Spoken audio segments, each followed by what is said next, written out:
Duweg, Kapia, Quintal na matatagpuan sa Sitio Duweg, Barangay Maasin, San Clemente, Tarlac ay isang destinasyon pang turista na kilala sa napaka-presko at mapayapang kapaligiran nito na nag-aalok ng mga nakakamanghang tanawin ng kalikasan. Ang pangalan mismo ng Duweg, Kapia, Quintal na ay nagmula sa salitang Ilocano na sumasalamin sa malamig na tubig, presko na hangin sa bundok at tahimik na kapaligiran. Isa itong sikat na lugar para sa pagpipiknik, hiking at pag-enjoy sa mga tanawin na may mga aktibidad tulad ng pamamasyal, photoshoot at team building.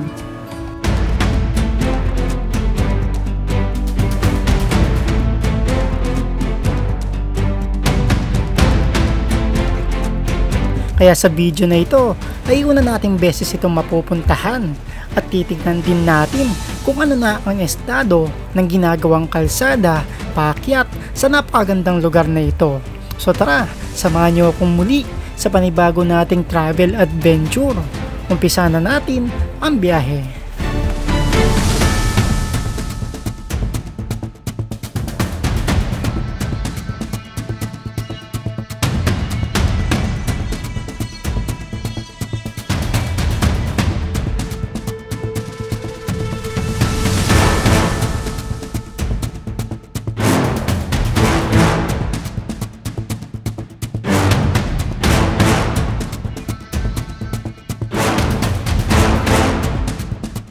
Good morning sa inyo mga kabalen. So ito, welcome again sa another episode. So panibagong ride, panibagong travel at panibagong lugar na naman ang ating pupuntahan ngayong araw. So ngayon, pupunta tayo sa may tinaguriang Little Benguet ng Tarlac.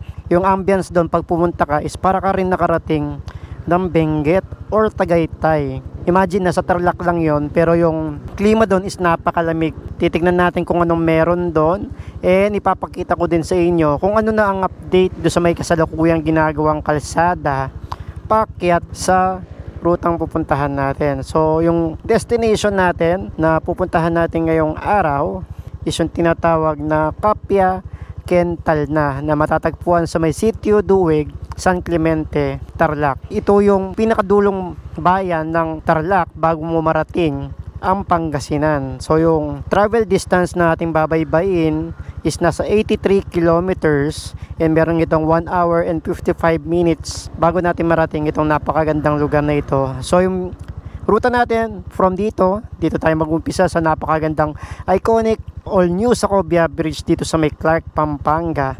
Ayun, so from dito babaybayin natin itong napakahabang access road nitong Clark to New Clark City hanggang makarating tayo sa may papasok ng San Jose, Capas, Tarlac Road. So umpisa na natin ang biyahe. Time check natin is 7:02 ng umaga.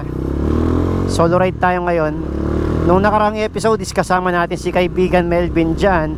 Noong nag-adventure kami dun sa may Patal Falls at sa may Bizimont Bikers Haven sa may Barangay Batiawan, Subic, Zambales. So ngayon muli naman nating babalikan ang lalawigan ng Tarlac para mag-explore ng panibagong magandang lugar na pwedeng puntahan.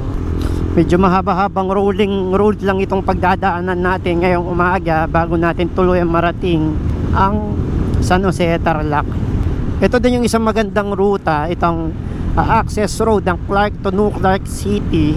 Kung pupunta kayo ng lalawigan ng Tarlac, ito yung pinakamagandang daan o ruta na pwede nyo tahakin. Alternate route ito mula sa may MacArthur Highway, which is na napakaraming dumadaan ng mga sasakyan. Dito kasi halos solo nyo yung mga kalsadahan dito. Nadaanan natin yung mga tropa nating nagbibisikleta dati. Ito yung mga kasama kong nagbike papuntang Pagudpud, Pampanga to Pagudpud. Sila Ken at saka si Mark. Sup bro? Kaway-kaway! Ay, sorry, biniting ko kayo sa ahon.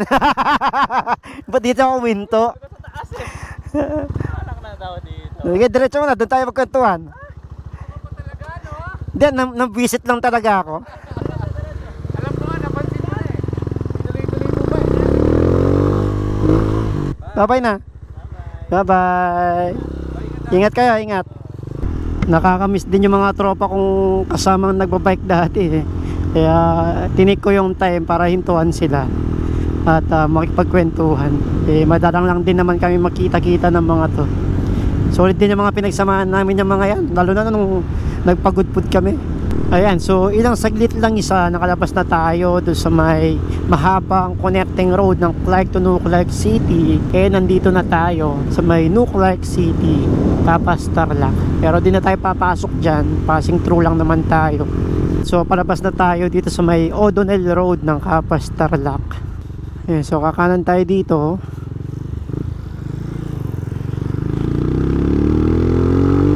Tapos kakaliwa naman tayo dito. Ito yung Barangay Cristo Rey dito sa may Capas, Tarlac. O yung iba tawag nila dito is Capas Navy. Ewan ko ba kung bakit tinawag ni Navy itong lugar na to.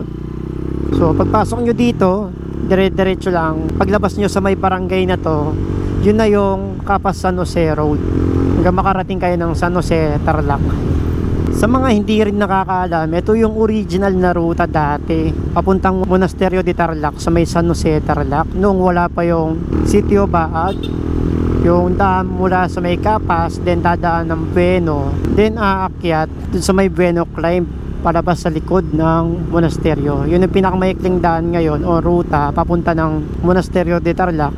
Ayun, so nga pala sa mga hindi pa nakakapanood ng ating San Jose Tarlac Adventure, which is inikutan natin lahat ng mga tourist destination na pwede nating mapuntahan sa ride na yon, dito nyo lang mapapanood o i-click nyo na lang dyan sa may taas yung link para mapanood nyo yung ating San Jose Adventure or San Jose Tarlac tourist spots or tourist destination.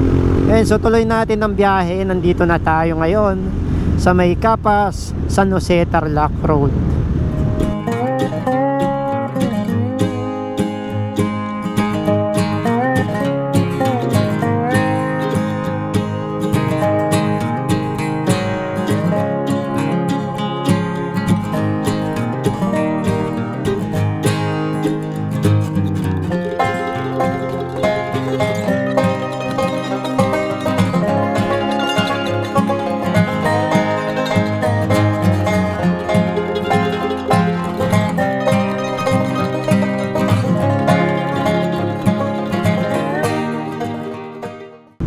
Okay, so papasok na tayo ng San Jose Tarlac. Ayan. Welcome back to San Jose Tarlac. Ayan, so malapit na tayo dito sa may boundary ng San Jose Tarlac at Mayantok Tarlac. Ito yung pinakamagandang ruta dito sa Tarlac na may bubungad sa inyo na ganyan na napakagandang mga view. Dito yung sitio Tala na pinuntahan natin nung nakaraan. Ito naman yung ruta papuntang Mayantok, Tarlac. Grabe, napakaganda pa rin talaga ng rutang ito kahit kailan. Ito na, nandito na tayo sa may boundary at arko na Mayantok, Tarlac.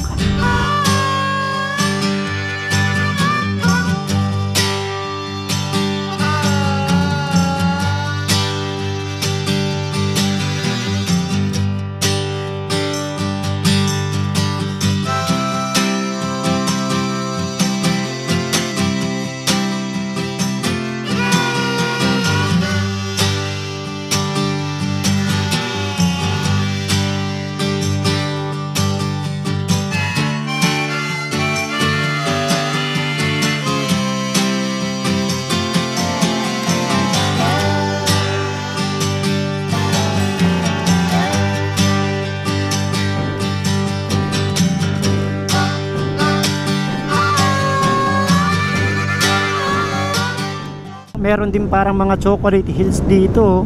Ganda. Mamaya yung mga bundok na yun na dyan sa may kanan natin is madadaanan natin mismo yung mga yan. Dyan yung barangay Pitumbayog ng Mayantok, Tarlac. Ayun na, natatanaw na natin yung mga kabundukan na nasa malayo pa kanina. Papasok na tayo ng barangay Pitumbayog, Mayantok, Tarlac.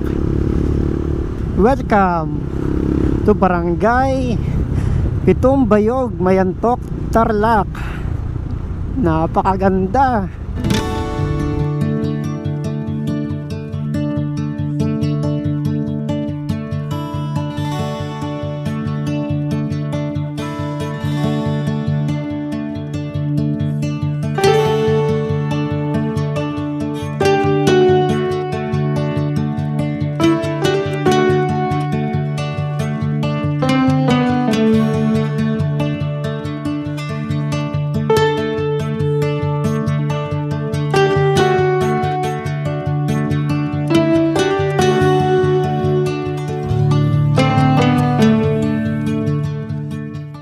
Napaka-presko siguro dito pag hapon tsaka gabi. At natatakpan ng mga kabundukan itong mga bahayan. Tsaka napakaraming puno. Parang sarap manirahan sa lugar na to eh, no? Napakatahimik.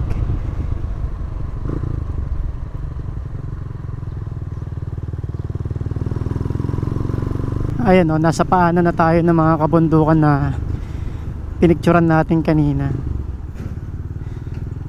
Lamig dito, napaka-presko. Iba yung simoy ng hangin. Parang yung lamig yung parang binuksan mo yung ref, yung freezer, ganun. Ganun yung lamig. Wala pa tayo sa pupuntahan natin. Dito pa lang malamig na. Doon pa kayo sa destinasyon na ating pupuntahan sa may Kapya Kental na ng Sitio Duweg. Ito na yung magandang kalsada na asfaltado. Kung di ako nagkakamali, parte pa yata to ng Barangay Mamonit, Mayantok, Tarlac. Di ba ang sarap magbiyahe dito sa ganitong klaseng mga kalsadahan ng Tarlac. Napakaganda. Ito na-imagine ko dito sa itsura ng kalsadang ito. Yung kalsada sa may papuntang Banggi, sa may Ilocos Norte. Ganito yung itsura ng kalsada. Yung mahabang 4 lanes na kalsada nila doon, parang ganito yung itsura. Yung nga lang dito may mga bahayan. Doon sa may Banggi kasi wala mga bahay doon. And so pagdating dito, kakaliwa tayo in 280 meters. Yan, itong kantong ito. Ito din yung ruta papunta ng Nambalan River ng Mayantok, Tarlac. Ayan, itong kantong itong pakaliwa. Diyan papasok. Pero dediretso muna tayo dito sa may pinakabayan ng Mayantok. Hanap ako ng charging cable. Nasira kasi yung cable kong pan-charge sa mga batteries natin. Ito na yung pinakabayan ng Mayantok, Tarlac. Boss, meron kayong tindang charging cable na Type-C? Charging cable? Oo. Oo. Sa taas mo dito sa may mayan. Sa... Daan ka lang din sa gitna, din sa may hagdanan. Tapos sa likod niya may makikita kang parang ganyan din. Dito ba sa baba? Wala na. Gawa ko lang kung may benta sila dyan. Dito sa tapat? Sige. Thank you. Ayan, so tuloy na ang biyahe natin. Nakabili na ako ng charging cable. Mahirap na malobat eh. Madami kong gadgets eh. Nag-charge ako ng battery ng drone, battery ng GoPros natin na napakarami, at yung cellphone natin syempre hindi pwedeng hindi charge dahil ginagamit natin pang navigate. Ayan, so papasok na tayo ng Barangay Kubkub dito sa may Mayantok, Tarlac. Pero pagtawid natin dyan sa may arko ng Barangay Kubkub is kakanan tayo dahil yung diretsong daan, ayan yung daan papunta ng Nambalan River or yung summer capital ng Mayantok. Ayan, so kumanan tayo dito. Ganda ng ilog sa kanan natin, no? Dito pagdating sa may San Clemente, ganyan pa rin yung mga kalsada na madadaanan ninyo. Bagong gawa na tong kalsadang to. Noong unang beses ako nagpunta dito, nung nagpunta ako ng Kanding Falls sa may San Clemente rin yun, nasa paanan lang yun ng Duweg na pupuntahan natin. Di man ganito kaganda yung kalsada nung panahon na yun. May pagkabitak-bitak yung mga kalsada nun. Pero ngayon sobrang kinis na, bagong gawa, bagong semento yung kalsada. Dito na tayo sa may Barangay Carabadan. Carabadan ba to o Caraboan? Carabaoan o Carabadan? Carabaoan. Ito, ganito yung itsura ng kalsada dati nung una kong beses ako nagpunta dito. Welcome to Makapagpag. Ito na naman tayo, mapapahinto na naman tayo sa ganda ng tanawin na ating dinadaanan. Welcome Barangay San Jose. Merong malaking bato dito. Ayun, no? Malaking bato. Ayan, yung nasa tapat natin. Malaking bato sa gilid ng kalsada. Napakalaking tipak ng bato. Tapos dito, napakaganda ng tanawin, no? Tignan nyo naman yan. Mas ayoko nang huminto. Makakaubos ng oras, kakahinto, kakapalipad ng drone. Ganun yung feeling, yung gusto mo talagang huminto pero pinipigilan mo lang kasi napakaganda talaga ng dinadaanan natin. Grabe. Tapos pagdating dito, kakanan tayo. Ayan, San Jose, Kamiling, San Clemente, kanan.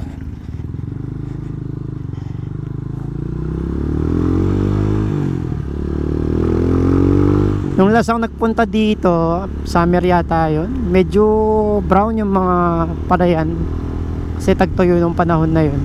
Tapos ngayon, green na green lahat dahil maulan na. Ayun, so sabi ni Kuya, yun na daw yung pupuntahan natin, yung may mga puti-puting bubungan na yun, no? Mga bahay-bahay, yun yung akitin natin. May mga park pa na hindi pa ng semento. Oh, rough road pa yung iba yun, no, Kuya? Thank you. Yun na pa rin pupuntahan natin, yung bundok na yun. Pero ganda ng tanawin dito. Wala, pagpasensyaan yun na ako. Hindi ko talaga mapigilan ng sarili kong hindi magpalipad ng drone. Dahil napakaganda talaga ng mga nakikita nating tanawin dito.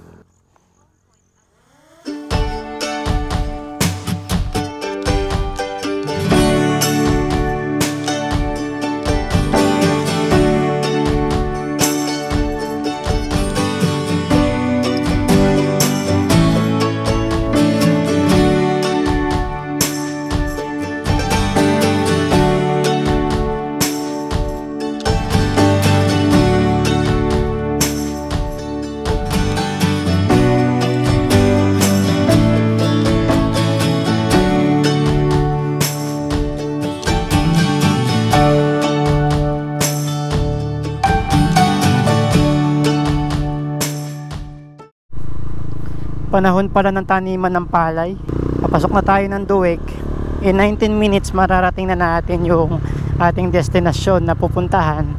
Pero wala pa tayo sa ating mga matatarik na akyatin na kailangan pagdaanan mamaya. At saka yung paakyat ng Duweg is hindi pa totally sementado lahat kasi may mga part pa rin ng rutang paakyat doon na hindi pa rin nasisemento. Tsaka yung problema natin, baka bitak-bitak yung daan ngayon since na off-road na paakyat yon, nagsisimula ng maging maulan, lalo na dito sa may mga kabundukan paghapon at gabi umuulan dyan. Sana hindi pa ganun kalala yung mga ruta natin na aakyatin, lalo na yung mga off-road na parte ng kalsada.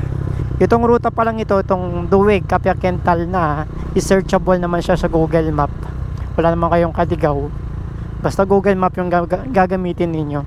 Nakikita ko na rin sa mapa yung mga akyatin, yung mga zigzag road na ating pagdadaanan. Ayan na, mag-uumpisa na.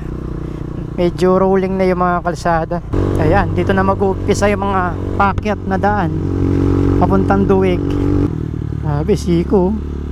Another siko. Banayad pa yung mga to, wala pa tayo sa may pinakaakyat ng Duweg mismo. Bungad pa lang to.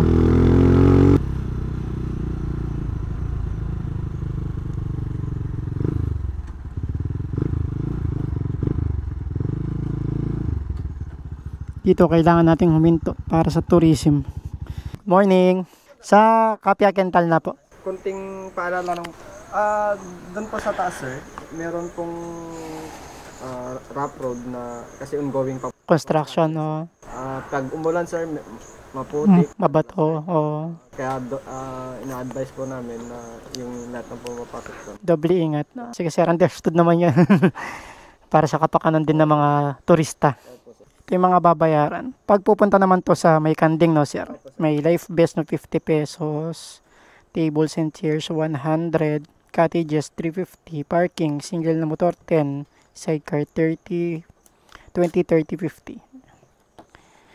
Kukunin pa ba tong ticket? Sa taas? Okay, thank you. Okay, tapos na tayo dito sa may tourism. Nakapagbayad na tayo ng environmental fee. Yung kanding dyan sa may kanan. Pero since na dito tayo sa may Duweg, dito tayo sa kaliwa. Uy, mukhang uulan pa.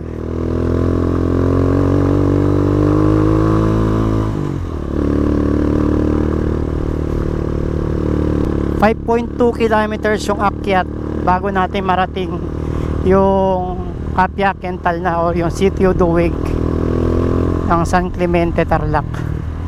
Ayun nga, so binigyan tayo ng paalala nitong tourism personnel na yun nga, dahil na maulan at since na may mga off-road pa yung kalsada paakyat dito sa may Sitio Duweg, is magdahan-dahan. Tama lang naman yon para iwas disgrasya sa mga turista na dadayo dito at bibisita sa maganda nilang lugar. Grabing kalsada, may mga buha-buhangin din, no? Kaya dapat talaga mag-ingat. Uy, tatarik ko.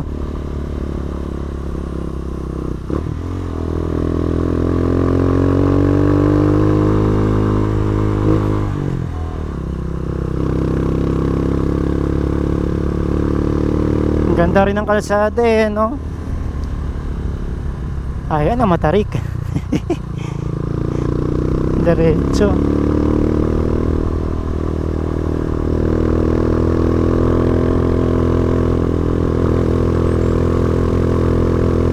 Pero kaya.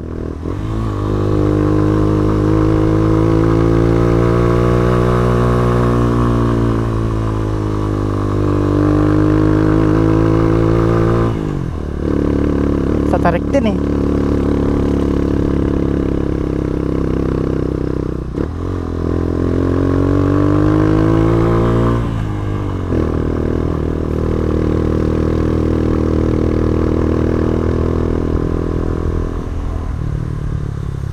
Sa kinagandaan, maraming mga signages sa daan, indication na kunwari yan, mga sharp curve meron.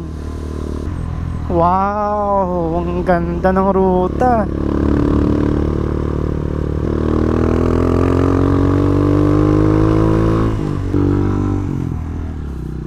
Ito, rough road na. May trail na tayo. Yan ang mga gusto natin.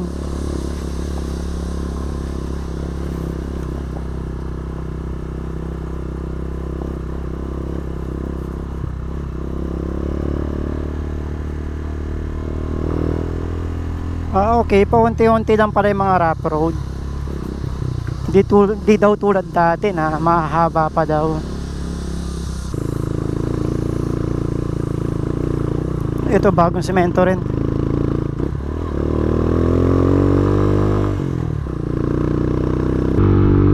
Ito na yung rough road. Bitak-bitak na yung daan. Pero kaya yan, sanay tayo sa ganyan. Ganyan mga klase ng mga kalsada. Mas malala pa nga yung mga ano eh, Santa Cruz part ng ano, Daang Kalikasan. Yun talaga, bato na bitak-bitak. Ito makinis pa eh.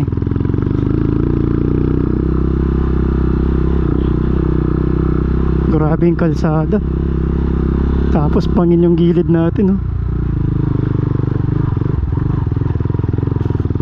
Tinaasan nila itong gilid para hindi umagos dyan yung tubig.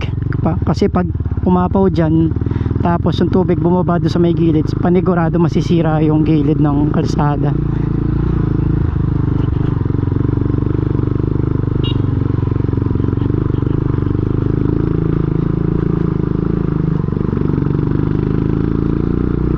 Kaya pa to, doable pa tong rutang to eh. Wag lang uulan kasi magiging maputik to, panigurado. Lubos na mahirap to kasi wala siyang mga halong graba dito ulit sa may Daang Kalikasan na maraming tambak ng graba yung kalsada na off-road na hindi pa nasementuhan. Ito kasi ano pa, labang pa yung lupa.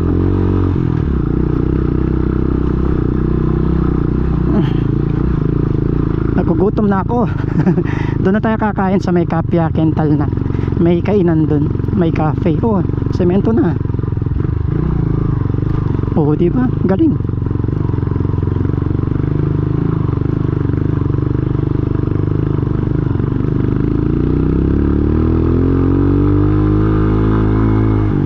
Oh, lapit na lang pala tayo, 2 minutes. Okay, ito pala yung Duweg Strawberry. Punta tayo dito mamaya. Tingnan natin yung mga strawberry farm. Bago tayo bumaba, punta tayo doon. Ito maganda pa to eh. Bato-bato kumpara dun sa may lupa lang. Ito talaga may kapit yung gulong dito eh. Yung kasing sa may lupa, pag nabasa yun, madulas. Ito kahit basa, hindi dudulas yung gulong mo. May pangkakapitan. Sana yung Kapya Kental na. Ayun, may signage. Tama ba? Ito, View Park, Bonfire. Altitude 2. Ayun, doon pala. Ito, dito pala dapat papasok. Ayan o, Duweg, Kapyaken, Talna.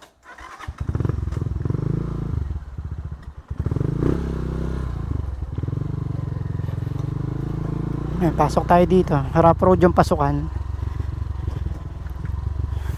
Ayan, welcome to Duweg, Kapyaken, Talna.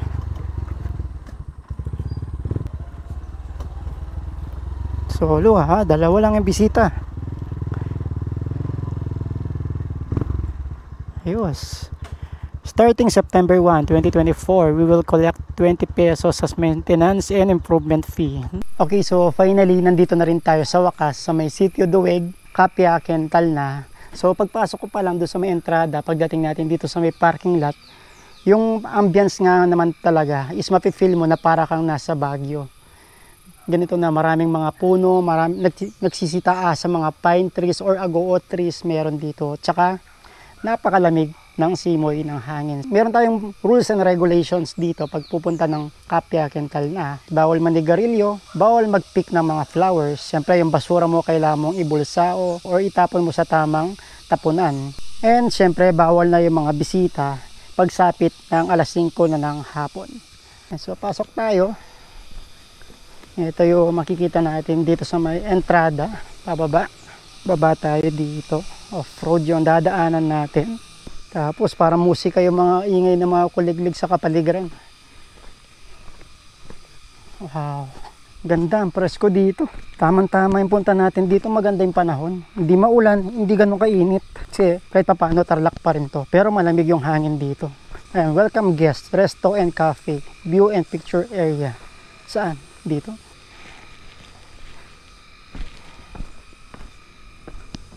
Ganda oh. Wow. Ganda ng view. Saan yung kainan dito, sir? Ah, dito? Kala ko ito. Grabe yung view naman dito. ATP house dito. Ah, pinaparent po, sir? Magkano yung rent dito? Ito po lang yung pinaparent ko. Ay, yun. Ano po? Private house. Ah, private house. Ito yung pinaparent. Magkano yung rent dito? 2.5 po. 2.5. Ilang tao na yun? 4 po. Oh, mura na. Overnight na yun. Anong oras yung pwede mag-check-in nun? Alas 12 po. Alas 2 ng hapon, tapos yung out alas 12. Alas 12 po. Ayos. Thank you, kuya. Ikot-ikot muna ako.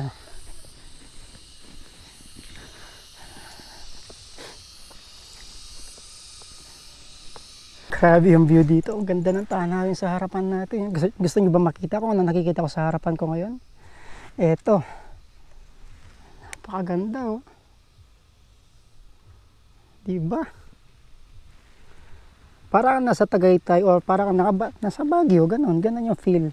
Tapos maraming mga puno dito sa looban. Pero syempre susulitin ko yung pagpapalipad ng drone dito. Habang di pa masyadong mainit. Ito yung tamang spot na pwede ka magpalipad ng drone. Kasi doon medyo maraming puno, doon sa may restaurant. Mamaya na tayo kumain. Paliparan na muna natin doon. Tsaka baka biglang kumulimlim. Dumilim. Wala tayong may papakita magandang view.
So umorder tayo ng beef tapa. Mag-brunch na tayo kasi mag 11 o'clock na. Tapos ice American.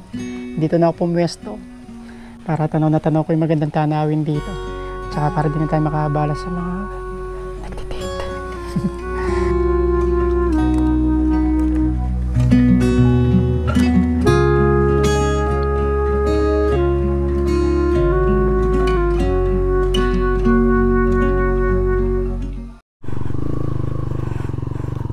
Try natin silipin yung strawberry farm dito sa may Duweg.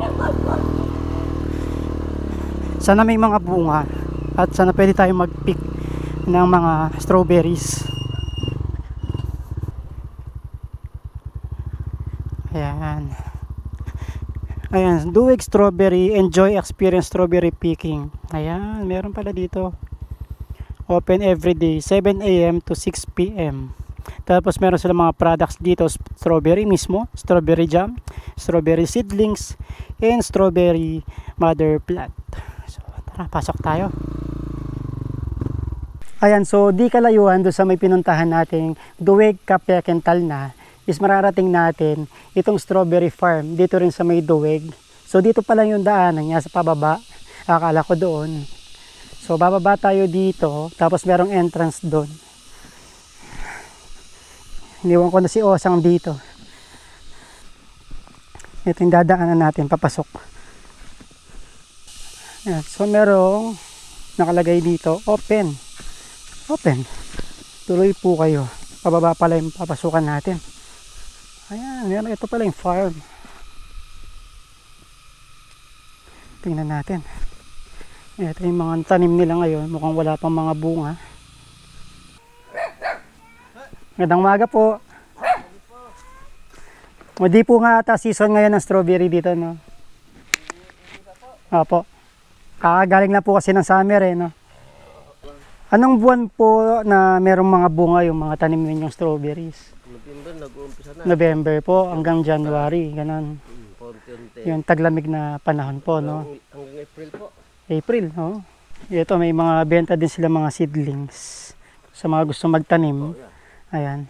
Ayan, sabi ni tatay, yung season daw ng mga strawberries nila dito, yung may mga bunga na, nag-uumpisa sila ng November. Yung panahon na taglamig, hanggang April daw. So, ganun kahaba yung duration ng mga pamumunga ng mga tanim nilang strawberries dito. Ayan. So, ito yung mga tanim nila. So, maliliit pa lang sila. Meron pa dito. Malawak din dito. Ang ganda siguro ng mga to, no? Kuya, pag marami ng bunga, no? Oo, pulay-pula lahat. Yung nga lang, hindi pa season ngayon, no? Ayun, so, kung magkaroon tayo ng chance makabalik dito, mga bare months hanggang April, para makita natin yung may mga bunga na itong mga tanim nilang mga strawberries. Kasi end of season na nila eh. Tag-ulan na. Ganda siguro, tignan, no? Puro pula lahat yan. Ganda, pag ano, no? Dito may waiting area kasi siguro kaya merong ganyan. Pag season ng strawberries, is maraming mga taong bumibisita dito para mag-pick ng mga bunga ng strawberries. Kaya nagkakaroon ng waiting area kasi salitan. Meron pa dito. Lawak din pala eh, no? Ayun, meron pa pala doon sa may dulo. Akala kong gandun na lang. Eto, ang lawak pa oh. Eto. Ang dami. Sayang, pumunta tayo dito, hindi season ng strawberry. Wala mga bunga eh. Pero ang ganda siguro talaga pag puno ng bunga yung mga to. Ang ganda doon pa oh. Di bale, pag magkaroon tayo ng pagkakataon makabalik dito, try natin bare months para pag-pick tayo ng mga bunga. Okay, tapos na tayo dito sa may Sitio Duweg, San Clemente, Tarlac. And pababa na tayo dito sa kanilang trail. Dito ko na siguro tatapusin tong video na to dahil pauwi na rin ako ng Pampanga at napakaganda ng kabundukan sa ating harapan. Ayan oh. And so dito ko na rin tatapusin tong video na to. At kung nag-enjoy kayo sa episode natin ngayong araw, maaari ba akong umingi ng isang like, comment at subscribe naman dyan mga kabalen para tuloy-tuloy ang pag-grow ng ating YouTube channel at para marami pa tayong mapuntahan ng magagandang lugar, magagandang lalawigan sa ating bansang Pilipinas. So hanggang sa muli, ako nga para si Jeno Cuenco, anyong kabalen. Ride safe sa inyong lahat. Bye-bye!